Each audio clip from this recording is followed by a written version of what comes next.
Yeah, it felt good like. I love it when they feelin' on me. I be riding shotgun when they feelin' on me. We be in the bed and they feel up on me. Even when I curve them and they still up on me. Hey, it's your girl Chyna, and I'm back with the Festival with Chyna. And make sure you subscribe, hit that bell button so that you can get all the notifications and never miss out when I post a new video. So today's title is Vitiligo.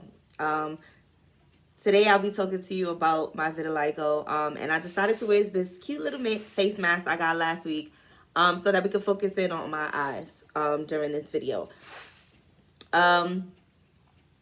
So let me just give you a little background. I'm from the New York City area. I'm from the Bronx. I am a podcast host. I do design clothing here and there, which my clothing line is called Damaged Goods.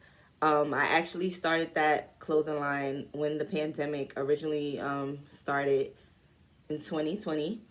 I decided to call it Damaged Goods because I feel like one man's trash is another man's treasure. So just because it's damaged to you, it might be goods to someone else. You understand what I'm saying? So I had started it at first, and I started with the jean jackets. My boyfriend and I would put patches. Like, he's very creative, super creative. He gets that from his mother. His mother and his siblings are also, like, they're all creative. So he kind of helped me with the jean jackets or whatever, and then I started sweatsuit line. For me, with the clothing line, everybody wanted to be an entrepreneur during the pandemic. You understand what I'm saying? So it was so much competition, and I'm not super creative, but people do like the way I dress, and I don't put that much thought process into it like normal girls. Like, I can go to a store and I know exactly what I want, and I'll go in and I'll dive in and I'll get whatever it is. You know what I mean? Because I had it on my mind already before I went to the store. I don't just, window shop, or I'm not one of those girls that take forever to get dressed in the mirror looking to get this super, you know what I mean? I'm not obsessed with taking long time. I'm kind of impatient anyway, so I'm usually the one on time. But the clothing line started to go slow for me after a while. So then I started my podcast, The Festival with Chyna. And I wanted to focus on, the reason why I started it, rather, is because I've had vitiligo since I was 11 years old. I'm now 36. I made 36 this December that just passed. And I've had it since I was 11. So that makes it 25 years. And around that time, no one really knew what vitiligo is. People are still having issues trying to figure out what vitiligo really is. You know what I mean? It's an autoimmune disease. Back then, I was in, I would say,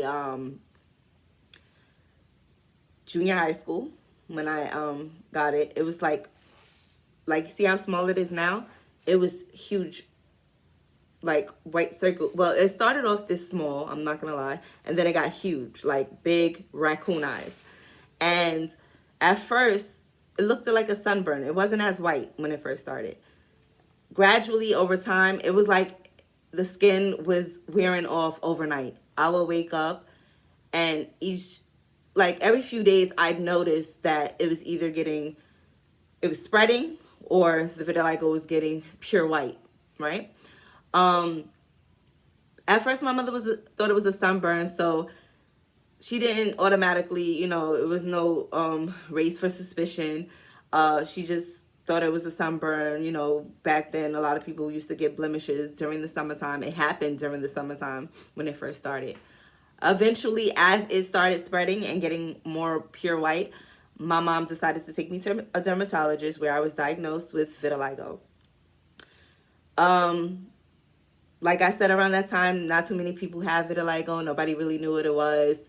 So I was getting stared at a lot. Adults mostly, kids too, but adults mostly were ignorant. They would point have the whoever they were walking with turn around and stare at me. There was times I would be out with my family and my mom, and they would have to be like, they were more defensive about my vitiligo than I was. They would ask people, "What the fuck you staring at? Like, is there a problem?" And me, I'm just the type of person, when I'm walking down the street, I'm not one of those people that stare at everybody that's walking past or turn my head around every time that I'm walking past people. I'm like so oblivious to people. Like, I just look directly up, or I'm looking directly down for some money on the floor. Like, so it didn't really, like, I started to tune certain things out, and people who were around me, I felt like they were paying attention to what other people were saying and doing when they were with me. But being that, I had this vitiligo, and I was just unique. I was different. So around that time, I had a lot of insecurities, like, very insecure. Like I said, I was 11. I was young. The boys used to tease me. And these were, like, now that I'm older, I know that these boys, they used to like me. So that was their way of, like, flirting, I guess. Like, but they would tease me. Like, there was times I was called a raccoon. I was called Michael Jackson, because around that time, everyone know that Michael Jackson said he was diagnosed with vitiligo. You understand what I'm saying? So I would get called bleach skin. Anytime that I was in an argument, that was the first thing that they would say out their mouth, something about my vitiligo. You know what I'm saying? They couldn't really say I couldn't dress. My mother kept all of us fly. I'm the oldest of 3. I'm the only girl. So my mother, she always made sure me and my brothers would fly. You understand what I'm saying? So, and I'm not even sure if you know, my little brother, he actually, Ronsuno. So yeah, I'm the oldest. And my mom always made sure we look good. You know what I mean? No, we wasn't probably in some Gucci or some Pradas, but we had a nice little Gap out. You know what I mean? We had the Timbs. We had the Jordans. Any Jordans that came out, we had them. Like, you understand what I'm saying? But that's not even what this focus is. So I went to say that, I say this. Like, they couldn't really say nothing negative, because there was nothing really, you know what I mean? I didn't have that. I felt like then that was my flaw. Do I feel like that now? No. I remember in junior high school, because I was like, so insecure about it, I became such a class clown. Like, to divert the energy off me, I felt like I wouldn't bully people, but I would crack jokes on people. I would interrupt the class and just be blurting out shit. Like, I was just like a class clown. And the secretary in my junior high school, I actually went to IS 44. It was on Columbus Avenue. I believe it was on 68th Street in Columbus.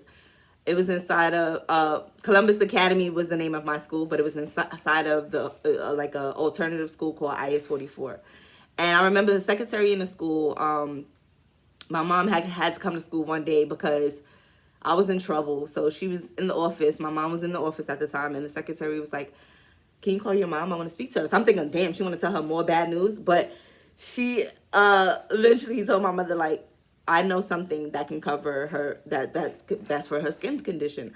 And she was like, my niece has it, and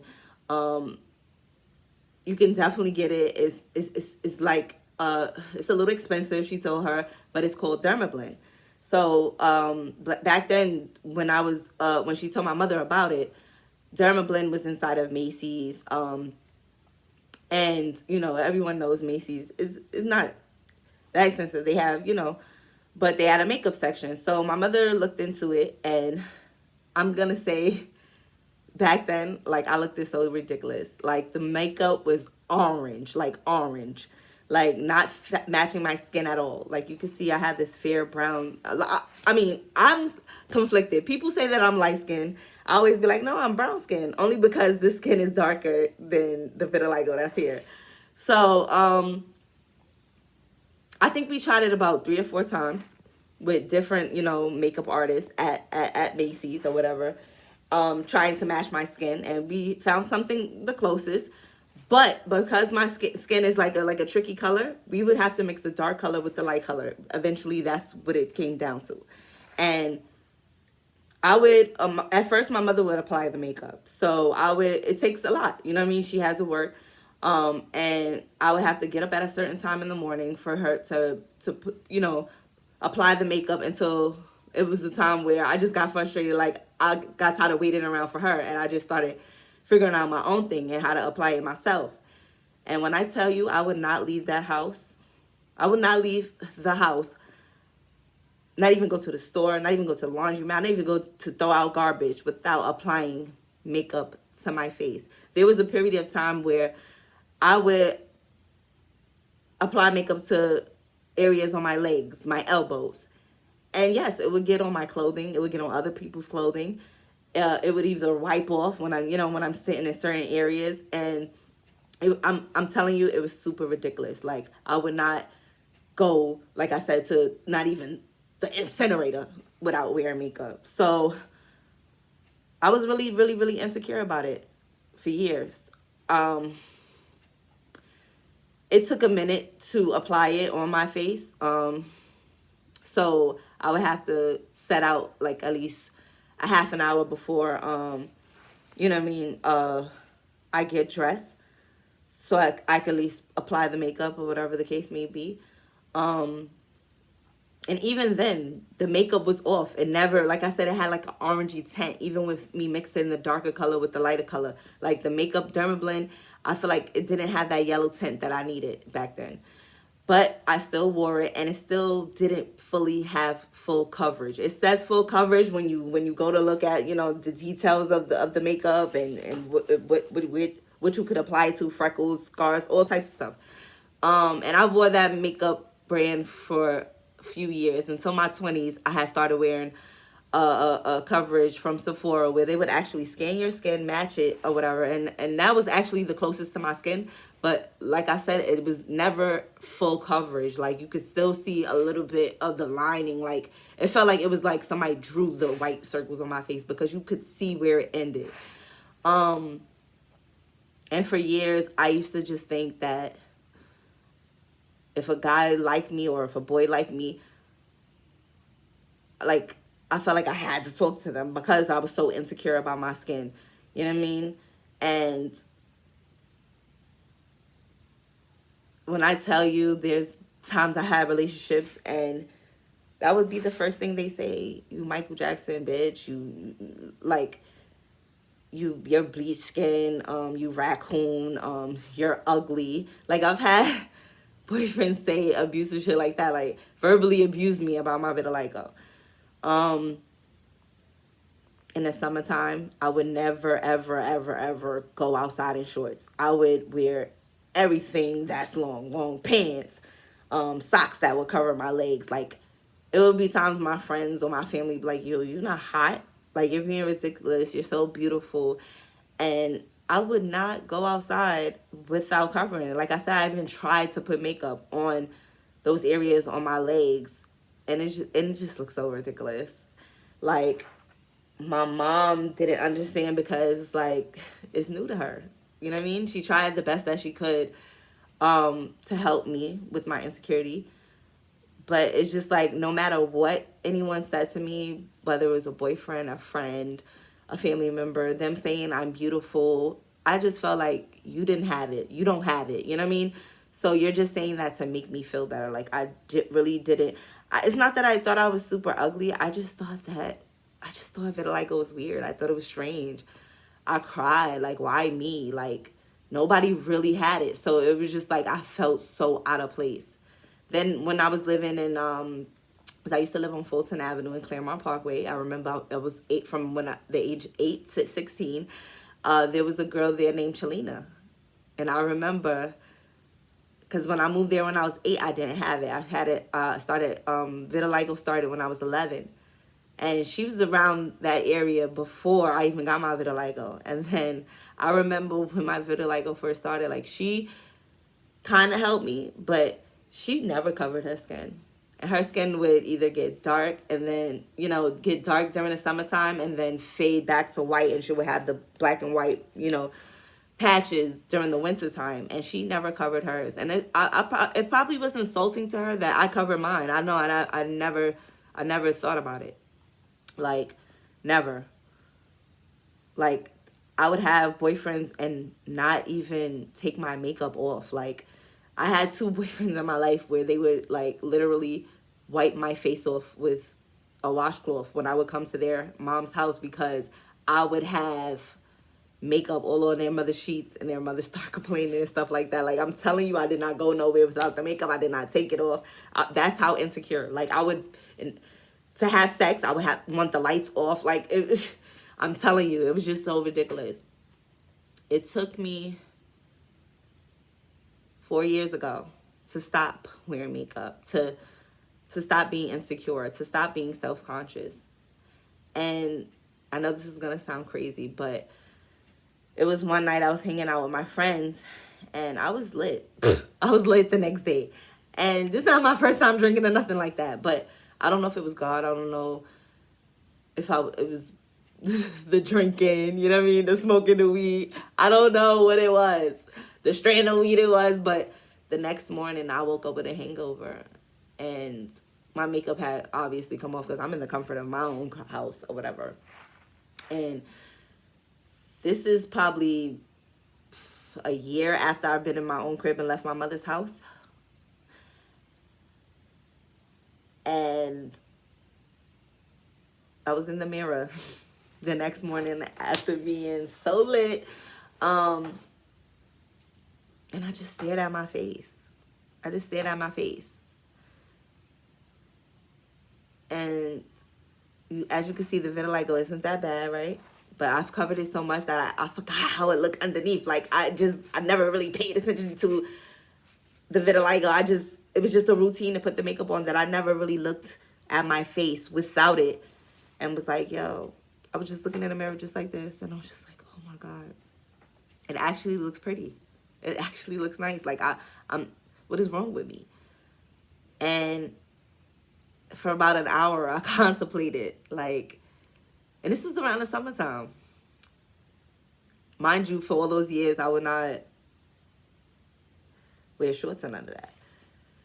And even when I would post my pictures on social media, I would either cut out parts, like say if I'm home and I am in my shorts, or any part that you would ever see the vitiligo, I would cut that out in my pictures. So if you know me personally, you know that I had this skin condition. But if you did not and you just had me on social media, you were not aware that I had vitiligo. Put it like that. And I sat there contemplating in my house for an hour, like, I'm going to go outside, you know, without makeup, without covering my legs, without covering my elbows. Because as you can see, it's like, I have it on my elbows. I have it on, like, my wrists, some on my fingers. I have one spot here on my breast, and this is my right breast. I have it on my legs. This is my tattoo. I love this tattoo, by the way. We're going to get back to this. I have it on my foot area. And I did it. I went outside. I had to go to the store anyway because I was like hungover, so I wanted to get some Tylenol from the store near where I lived at. And I'm telling you, not even 5 minutes of being outside, I started getting swarmed with compliments like, yo, you're sexy, you're mad beautiful, oh my God. Like, I'm telling you, I stood outside probably that entire day. I probably went home to change, came back outside, and it was like an experiment for me. Like, that whole day was just like so overwhelming. Like, so overwhelming because I had never gotten that many compliments, even with the makeup. I mean, people who tell me I'm pretty, I'm beautiful, you know what I mean?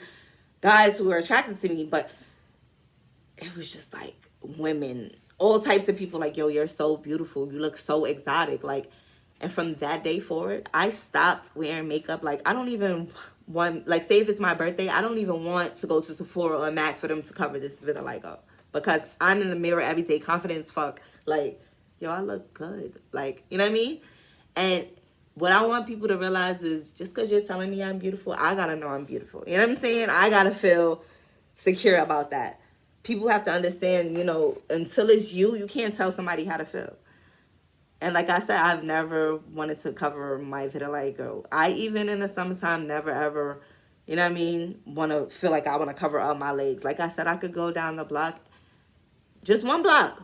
It's like 100 people stop trying to stop me. Women, men, even I've had children while they're with their parents walk up to me like, "Mom, she's so beautiful. She's so pretty."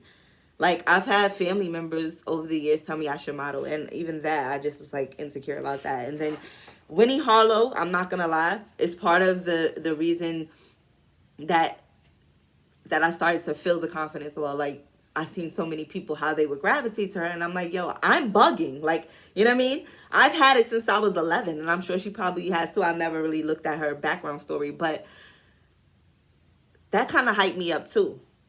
But it was just me noticing myself and realizing that all those years I've wasted being so insecure, I probably would have been further in my life, you know what I mean, because of the dreams that I have. But now I'm super confident. Like, you cannot tell me nothing about my skin. You could say it's bleach. You could say it's two-tone. That was my nickname, by the way, two-tone. When I used to live in Parkchester, everyone calls me by that name, or Two Tiggity.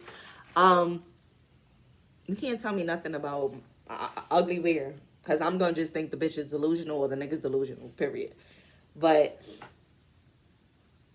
like, I just want to inspire women all over. And that's why I started my podcast, because I wanted to help women, any woman, like if she felt ugly, if she felt insecure, if she had a skin condition, if she was fat, if she was too skinny, if, you know what I mean, she was not comfortable with her body. I wanted them to know, like, everybody has their own look. Everybody's beautiful in their own way. God made people with vitiligo unique for a reason, because he couldn't figure out what color to pick. He couldn't figure it out.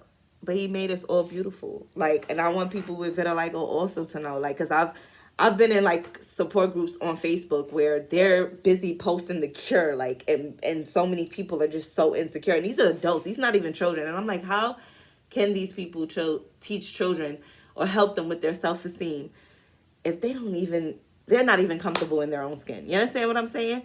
And I have 2 boys, but they don't have vitiligo, but there's a chance that their kids could have vitiligo. And, you know, growing, as, you know, my kids are 12 and 14 now, but they've never really asked me nothing about my skin. It's probably recently. You know what I mean? It's like it was like second nature to them. They didn't know that I was different, you know what I mean? But I'm sure their classmates might have asked. I don't, you know, and they probably explained it. But I've had people tell me, like, yo, I wish I had that. Like, it's cool, it's dope. But you couldn't tell me no shit like that back in the day, because I would look at you like, you just saying that. Like, you know what I mean? So I started my podcast to basically come out about my insecurities, and because there were so many people who felt I was just so super confident. Like, even when I remember the first time, like, I think it was like 2 days after that day when I just stopped wearing makeup. And I had posted on Facebook pictures of me without my makeup and my legs showing and my elbow showing. And I've got so many comments from people over the years who know me personally, or people who don't know me at all. And they're like, yo, you're still beautiful, so fucking what? Or if I had people tell me, you know, I've been told you to stop wearing it. I'm so glad you finally found your confidence. Bitch, you sexy as fuck. You know what I mean? Overwhelming compliments on the internet too. And that helped me come out, because people didn't realize how insecure I was about it. How even it affected me in relationships with guys. Like, it affected me growing up, period. Like, I was on the super defense. I would get in a lot of fights because of my skin. Like, a lot. Like, girls wouldn't like me for just no apparent reason, because either their man liked me or the attention I would get, because I have a bubbly personality. So I get along with everybody. If I don't get along with you, you're the problem. Swear to God, I'm a Sagittarius. And it's just like, people don't really understand what people go through. So I just want to like come out and let people know, like, yo, I used to be super insecure, like very insecure, very jealous about, you know what I mean? Because I just thought that if a guy cheated, it's because of my skin, you know what I mean? And that fucks with your self-esteem. Like, it fucks with you. Like, you know what I mean? And it restricts you, because when you have low self-esteem, you can barely focus. And like, it was hard. It was hard growing up. I'm not gonna cry, but it was hard. It was really, really hard. And I'm glad I overcame that, because life is so much better. Like, and I wish it didn't take me so long to finally be confident about it, because like, I feel like I wasted all those years worried about my skin and making bad decisions because I wasn't focused, you know what I mean? But I wouldn't take no experience away. Like, anything that I went through, I'm happy I did, because I wouldn't be the person I am today. And I continued the festival with Chyna because I wanted to bring people on my platform that I can interview and learn their story, because I've always been interested in other people. Like, I'm an empath, so I like to hear about why you are the way you are. What did you go through? Like, and it helps me understand a person better. Like, so I started interviewing people, rather women, who've either been in a domestic violence situation, who's have been raped before, entrepreneurs, models, rappers, upcoming artists, and stuff like that. I wanted to open that platform so that people can learn them for who they are. Not necessarily their craft. Yeah, they could get into that too as well, but just learn their background. So someone would probably come up and say they're an entrepreneur, but I'm an entrepreneur who also who also experienced rape, or, you know what I mean, or any other detrimental point in my life, but this is who I am today. Like, that's why I opened my platform. And it's in the audio version. You can check that out on Spotify. It's also on many different podcast platforms. I started it on Anchor, but now I plan on doing my podcast on video. So if you want to be interviewed, please hit the link that's on my Instagram. It's Instagram.com/thefessup. THEFESSUP. Oh yeah, so let me get in my tattoo. I don't remember how old I was. I was in my 20s. And I got this with my ex-boyfriend's baby mother. I know it sounds crazy, but I'm telling you, I'm so down to earth. Like, I love her. Like, that's my sis to this day. And me and him are no longer together, but that's a bond that's always going to be there. But we got a similar tattoo from a guy in Brooklyn, and I actually like this tattoo because it's like, it symbolizes me. Like, it's a half face of the brown and then half of the vitiligo, and it says beauty. I want to get it darkened up because I get stopped about that tattoo all the time in the summertime, and I just want it to be a little darker so that I could glow, so that it can glow more. And as you can see, I have a lot of tattoos. This is my clothing line, Damaged Goods. It's a band-aid with the heart and the valve. And then I have a cross. I have, like, it's all the way around. I have a whole bunch of tattoos. We can get to that in another video. But I just want everybody to know, anybody going through insecurities and stuff like that, like, you are beautiful. You know what I mean? And no matter what anyone says, don't let nobody tear you down. You understand what I'm saying? Because everybody's made uniquely. Everybody.